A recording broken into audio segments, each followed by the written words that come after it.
નમસ્તે મારા વહાલા વિદ્યાર્થી મિત્રો, આપણે શીખી રહ્યા છે ચેપ્ટર નંબર 4 કાર્બન અને તેના સંયોજનો, જેમાં આપણે આ અગાઉના વિડીયોઝની અંદર કાર્બન વિશેની ઘણી બધી બેઝિક માહિતી, ત્યાર પછી કાર્બન કાર્બન વચ્ચે બનતો સહસંયોજક બંધ શું છે એની માહિતી મેળવી, અને આની આગળના વિડીયોની અંદર આપણે કાર્બનના અપર રૂપો એટલે કે બહુ રૂપો જોયા હતા.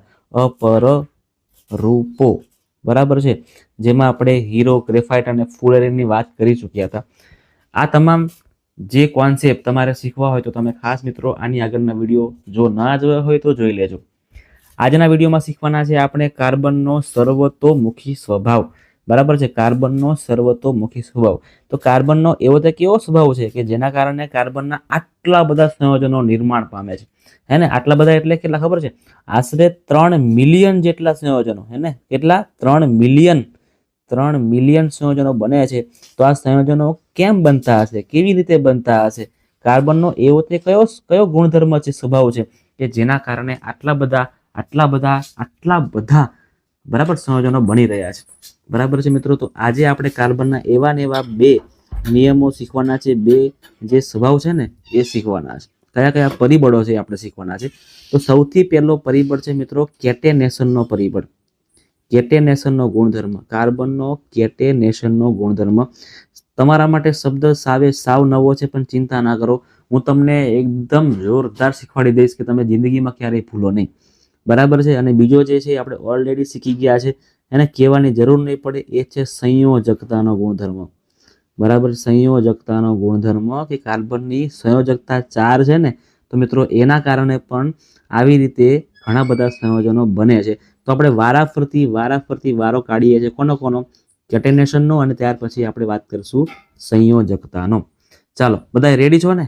તો સૌથી પહેલા આપણે વાત કરીએ છીએ કાર્બનના કેટેનેશનના ગુણધર્મ વિશે. કાર્બનના કેટેનેશનના ગુણધર્મો. કેટેનેશનનો ગુણધર્મની વાતો કરીએ છીએ. ચલો, સૌથી પહેલા મિત્રો આની વ્યાખ્યાને સમજીએ ને. બરાબર, વ્યાખ્યા સમજતા પહેલા તમને કોન્સેપ્ટ સમજાવું. બરાબર, વ્યાખ્યાને અત્યારે ગોળી મારો, વ્યાખ્યાનું કામ છે જ નહીં. જોજો તો મિત્રો, કાર્બન છે ને, કાર્બન પરમાણુ, એ કાર્બન પરમાણુ એ બીજા કાર્બન પરમાણુઓ સાથે બંધ બનાવી શકે છે. આવી રીતે કાર્બન કાર્બન કાર્બન કાર્બન. હવે આ કાર્બન પરમાણુ છે તો ફરીથી એને 4 હોવા જોઈએ. તો કે કાર્બન જોડે 1 તો થઈ ગયો, આ બીજો, આ ત્રીજો અને ચોથો. લો, ફરીથી અહીંયા કાર્બન પરમાણુ આવી ગયો, તો ફરી અહીંયા આપણે કાર્બન જોડી શકીએ. Carbon carbon carbon. હવે જો અહીંયા કાર્બન છે ને, તો ઉપર તો 1 છે, અહીંયા કાર્બન અને આ કાર્બન તો છે જ. અહીંયા કાર્બન જોડે અહીંયા કાર્બન 1 2, અહીંયા 1 2 3 અને અહીંયા ચોથું કરી દઈએ. આ કાર્બનની વાત કરીએ, આ કાર્બન, તો આ કાર્બન સાથે 1 2, આ ત્રીજો અને અહીંયા ચોથો જોઈન્ટ છે. આવી રીતે કાર્બન પરમાણુ મિત્રો, કાર્બન પરમાણુ અન્ય કાર્બન પરમાણુ સાથે, કાર્બન પરમાણુ એ અન્ય કાર્બન પરમાણુની સાથે આવી રીતે જોડાઈને ઘણી બધી શૃંખલા, આવી રીતે લાઈન બનાવી શકે છે. બરાબર છે ને? અને એ જે ગુણધર્મ છે ને મિત્રો, આ જે ગુણધર્મ, એ ગુણધર્મને કેટેનેશનનો ગુણધર્મ કહેવામાં આવે છે. ક્લિયર થઈ ગયું બધાને કે કોને કહેવામાં આવે કેટેનેશનનો ગુણધર્મ? આવી રીતે મિત્રો જોડાઈને અલગ અલગ રીતે કાર્બન પરમાણુ ઘણા બધા સંયોજનો બનાવે છે. હવે આવી રીતે જે ગોઠવણ છે ને મિત્રો, ગોઠવણના પણ ઘણા બધા પ્રકાર પાડવામાં આવે છે. બરાબર છે, સમજીએ આપણે સૌથી પહેલા કયા પ્રકાર પડી શકે છે. જોજો, પહેલી રીતે આપણે ગોઠવણી કરીએ ને તો આવી રીતે કે એકદમ સીધી લાઈનમાં ગતિ કરતા હોય. સીધી લાઈન બનતી હોય એટલે કાર્બન કાર્બન કાર્બન કાર્બન. આવી રીતે કાર્બનની આખી એક સીધી લાઈન બને છે.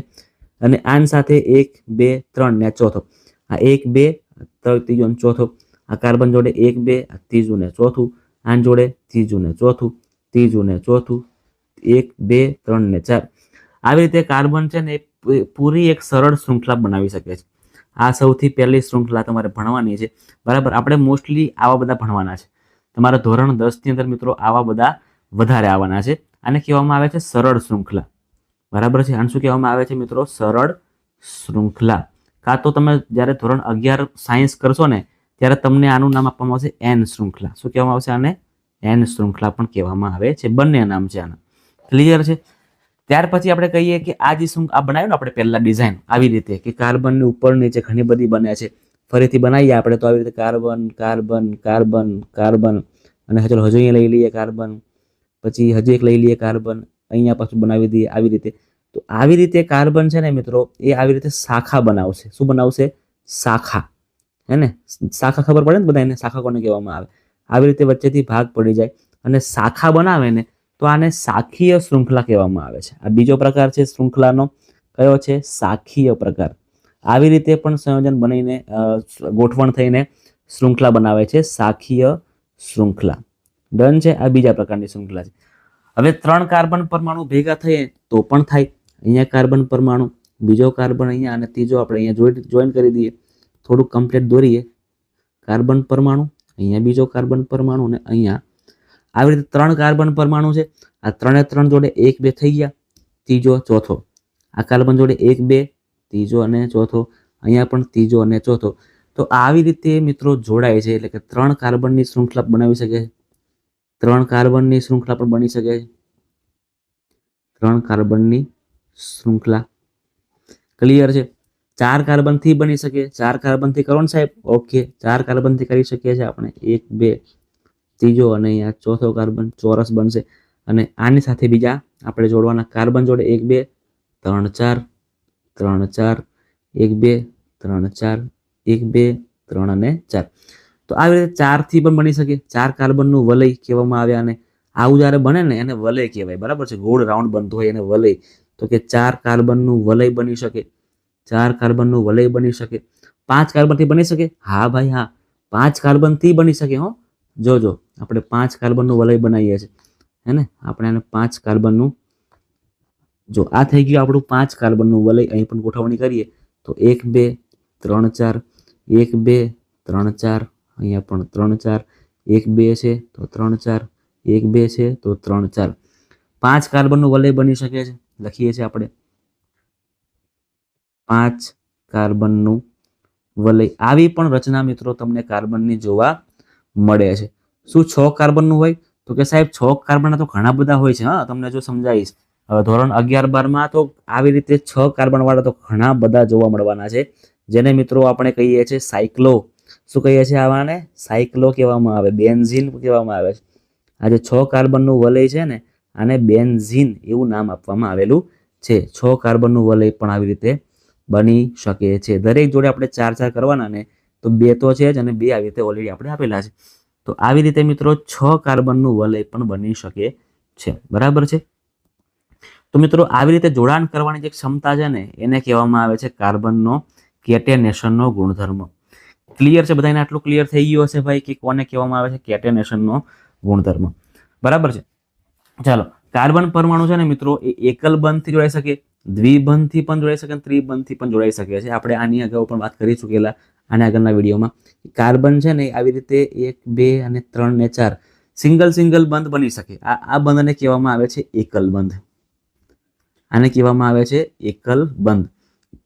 ધારો કે ગોઠવણી આવી ના હોય, આવી રીતે હોય તો 1 2 અને બીજા અહીં ઉપર કશું નથી.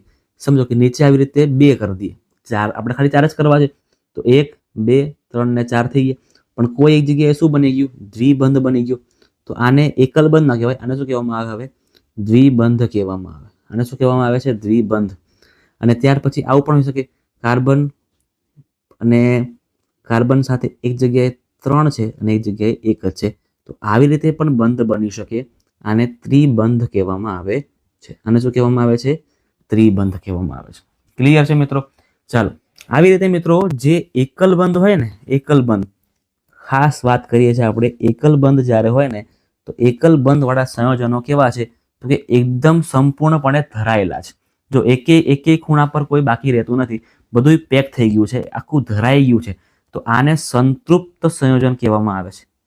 જ્યારે એકલ બંધ વાળા સંયોજનો હોય ને એને સંતૃપ્ત સંયોજનો કહેવામાં આવે છે કે ભાઈ એકે જગ્યાએ ખાલી નથી. પણ જો અહીંયા કાર્બનમાં આ જગ્યા કેવી છે? તો કે ભાઈ ખાલી રહી ગઈ છે. અહીંયા કાર્બનમાં આ 2 જગ્યા કેવી છે? તો ખાલી રહી ગઈ છે. બરાબર છે? આવી જગ્યા જે ખાલી રહેતી હોય ને ત્યારે આવા જે દ્વિબંધ અને ત્રિબંધ છે તો આવા સંયોજનો, દ્વિબંધ અને ત્રિબંધ વાળા સંયોજનો કેવા છે? ઓછા ધરાયેલા છે. ઓછા ધરાયેલા છે. એમને હજી ખાવું છે, હજી ઇલેક્ટ્રોન ખાઈ શકે છે. તો એટલા માટે આવા સંયોજનો જે છે ને એને અસંતૃપ્ત સંયોજનો કહેવામાં આવે છે. અસંતૃપ્ત સંયોજનો. યાદ રાખજો મિત્રો, એકલ બંધ ધરાવતા સંયોજનોને કહેવામાં આવે છે સંતૃપ્ત સંયોજનો, જ્યારે દ્વિબંધ અને ત્રિબંધ ધરાવતા સંયોજનોને અસંતૃપ્ત સંયોજન કહેવામાં આવે છે. ક્લિયર છે? હવે આપણને ક્વેશ્ચન થાય સાહેબ કે કાર્બન સિવાય કોઈ તત્વ છે આવું કે જે વધારે કરી શકે, વધારે આવી રીતે જોડાઈ શકે, આવી રીતે ઘણા બધા કાર્બન પરમાણુમાં? તો ના મિત્રો, એવા એવા ઓછા, બહુ ઓછા છે, બરાબર ને? અને એ પણ એવા તો નથી જ જે કાર્બન કરતાં વધારે જોડાઈ શકે. જેમ કે વાત કરીએ સલ્ફર, તો સલ્ફર 8 પરમાણુ સાથે જોડાઈ શકે. સલ્ફરમાં આવી કંઈક રચના તમને જોવા મળે જેમાં 1, 2, 3, 4, 5, 6, 7 અને 8 આવી રીતે 8 સલ્ફરના પરમાણુ જોડાઈને રચના જોડાઈ શકે છે.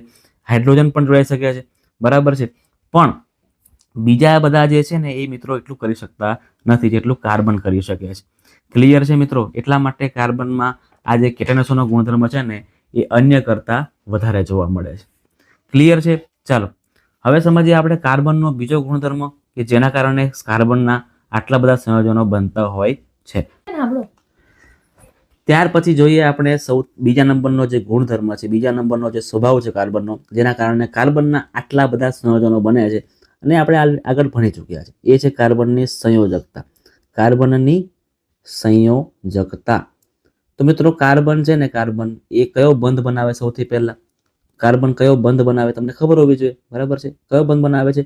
તો કે હા ભાઈ, કાર્બન જે છે ને એ સહસંયોજક બંધ બનાવે છે. કાર્બન જે છે ને એ કયો બંધ બનાવે છે મિત્રો? તો કે કાર્બન છે ને એ સહસંયોજક બંધ બનાવે છે. એટલે કાર્બન સાથે બીજા 4 કાર્બનના પરમાણુઓ અથવા કાર્બન સાથે બીજા કોઈ પણ પરમાણુઓને જોડી શકે છે, હે ને? આ એનો બીજો ગુણધર્મ છે. એવું નહીં ખાલી કાર્બન જોડે કાર્બન જ જોડાઈ શકે, આવું જરાય નથી. કાર્બન સાથે તમે જુઓ ને આવી રીતે કાર્બન કાર્બન કરીએ તો કાર્બન જોડે હાઇડ્રોજન છે, ઓક્સિજન છે, બરાબર, આવું પણ જોઈન્ટ કરી શકીએ છીએ.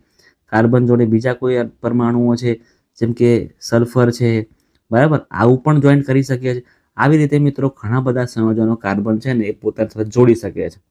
ક્લિયર છે? તો એના કારણે પણ ઘણા બધા સંયોજનો કાર્બનના આપણને જોવા મળે છે. હવે આવું કાર્બન જે અલગ અલગ લોકોને જોડી શકે છે એનું એ શા માટે હશે મિત્રો? એનું શું કારણ છે? તો એનું કારણ એવું છે મિત્રો કે કાર્બન છે ને, કાર્બનનું જે કેન્દ્ર એ ખૂબ નાનું છે. કાર્બનનું જે કેન્દ્ર કેવું છે સાહેબ? નાનું. તો નાનું હોય તો શું વાંધો આવે? શું ફરક પડે? કંઈ ફરક પડે ખરા નાનાથી? તો મિત્રો કાર્બનનું જે કેન્દ્ર નાનું છે ને એ નાનું કેન્દ્ર હોવાના કારણે જે એના ઇલેક્ટ્રોન છે ને, એના અંદર જે આવેલા ઇલેક્ટ્રોન છે એ ખૂબ જ મજબૂતાઈથી જોડાયેલા રહે છે. ખૂબ જ મજબૂતાઈથી જોડાઈ રહે છે. એટલા માટે કાર્બન સાથે બનતા જે કંઈ પણ બંધનો છે એ બધા કેવા છે? પ્રબળ છે, જલ્દી તૂટી શકતા નથી, એવા બધા બંધ બનાવે છે. ક્લિયર છે મિત્રો? જ્યારે કેન્દ્ર મોટું હોય તો ઇલેક્ટ્રોન દૂર હોય તો ઇલેક્ટ્રોન મજબૂતાઈથી જોડાઈ શકે નહીં. પણ કેન્દ્ર નાનું હોય, કદ નાનું હોય તો એના કારણે ઇલેક્ટ્રોન નજીક હોય, અને ઇલેક્ટ્રોન નજીક હોવાના કારણે એ મજબૂતાઈથી જોડાઈ શકે છે. એટલા માટે પ્રબળ બંધો બનાવી શકે છે. અને એના કારણે મિત્રો આપણે કાર્બનની સંયોજકતાની વાત કરી તો કાર્બનની સંયોજકતાના કારણે પણ ઘણા બધા આવા સંયોજનો બની શકે છે. ક્લિયર છે મિત્રો? ચાલો ત્યાર પછી આપણે મોસ્ટ ઇમ્પોર્ટન્ટ ટોપિક જો સમજવાના છે, વોહલરની માન્યતા. બરાબર છે? વોહલરની માન્યતા મતલબ વોહલર જે છે ને એ કઈ માન્યતાનું ખંડન કર્યું? પહેલા કેવું માનવામાં આવતું હતું અને એ માન્યતાને ખોટી કેવી રીતે પાડી વોહલરે? તો પહેલા મિત્રો માનવામાં એવું આવતું હતું કે કોઈ પણ કાર્બનિક સંયોજનો હોય ને, કાર્બનિક સંયોજનો સંયોજનોમાંથી જ કાર્બનિક પદાર્થ મેળવવામાં આવે. આવું, બરાબર છે? કાર્બનિક પદાર્થો મેળવવામાં આવે. બીજી કોઈ પણ વસ્તુમાંથી કાર્બનિક પદાર્થો બની શકે નહીં. કાર્બનિક ઇન ધ સેન્સ જૈવિક પદાર્થ, સમજો કે જૈવિક પદાર્થો, વનસ્પતિ અને પ્રાણીજન્ય પદાર્થો, જેને જૈવિક પદાર્થો કહેવામાં આવે. આવી પહેલા માન્યતા હતી. બરાબર છે ને? કે ભાઈ સજીવમાં રહેલું કોઈ એક મહત્વનું બળ છે, સજીવમાંથી જ આપણને કોઈ સજીવનો પદાર્થ મળી શકે. તો આ માન્યતાને કોણ ખોટી પાડી? વોહલરે ખોટી પાડી. એને યુરિયા બનાવ્યો મિત્રો, યુરિયા, બરાબર છે ને? યુરિયાનું નિર્માણ કર્યું એમોનિયમ સાયનેટમાંથી. આ તમારે યાદ રાખવાનું છે. વોહલરે એમોનિયમ સાયનેટમાંથી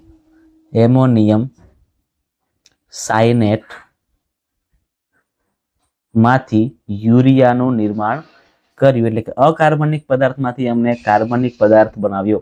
અકાર્બનિક પદાર્થ હતો આપણો સાયનેટ, એમોનિયમ સાયનેટ. એમોનિયમ એટલે NH4 અને સાયનેટ માટે આવશે N અને C. આ જે આપણું અણુસૂત્ર તમારે મોઢે કરવાનું છે. આ એમોનિયમ સાયનેટ છે અને એમાંથી યુરિયામાં મિત્રો NH2 પછી કાર્બન ફરી NH2 જોડાયેલું છે અને નીચે ડબલ બોન્ડ કરીને O કરી દેવાનું. તો આખું આ અણુસૂત્ર છે ને યુરિયાનું છે. આ તમારે ગોખી જ નાખવાનું છે મિત્રો. એક્ઝામમાં ઘણી બધી વાર આ અણુસૂત્ર પૂછવામાં આવે છે તમને ટૂંકા પ્રશ્નની અંદર. બરાબર છે. કોને બનાવેલું? તો કે ભાઈ વોહલરે બનાવેલું. એટલે એમને સાબિત પણ કરી નાખ્યું કે ભાઈ ખાલી કાર્બનિક સંયોજનોમાંથી જ કાર્બનિક પદાર્થ ના મળે, અકાર્બનિક પદાર્થોમાંથી પણ કાર્બનિક પદાર્થો મળી શકે છે. ક્લિયર છે? તો આ હતો આપણો આજનો વિડીયો. તમને કેવો લાગ્યો મિત્રો એ ખાસ કોમેન્ટ કરીને જણાવજો. વિડીયોને એક લાઇક પણ કરી દેજો. તમારા મિત્રો સાથે આ વિડીયોને જરૂરથી શેર કરજો. અને જો તમે ચેનલ પર નવા આવેલા છો તો ચેનલને ખાસ સબસ્ક્રાઇબ કરવાનું પણ ભૂલતા નહીં. મળીએ છીએ આપણે નેક્સ્ટ વિડીયોની અંદર, જેમાં આપણે હવે જે હાઇડ્રોકાર્બન સંયોજનો છે, હાઇડ્રોકાર્બન મતલબ કે જેમાં હાઇડ્રોજન અને કાર્બન આ બે પરમાણુઓ હોય અને 2 થી જોડાઈને જે પણ જે સંયોજનો બનતા હોય છે ને એમને મિત્રો હાઇડ્રોકાર્બન સંયોજનો કહેવામાં આવે છે. આની ડિટેલમાં માહિતી લેવાના છે. ઘણી બધી વસ્તુ શીખવાના છે. આલ્કેન, આલ્કિન, આલ્કાઇન, બરાબર છે ને, ઇથિન, ઇથાઇન, આ બધી વસ્તુ આપણે ભણવાના છે નેક્સ્ટ વિડીયોની અંદર. ત્યાં સુધી મિત્રો જોરદાર મહેનત કરજો અને સારામાં સારા માર્ક્સ આવે ને એવો પ્રયત્ન કરજો.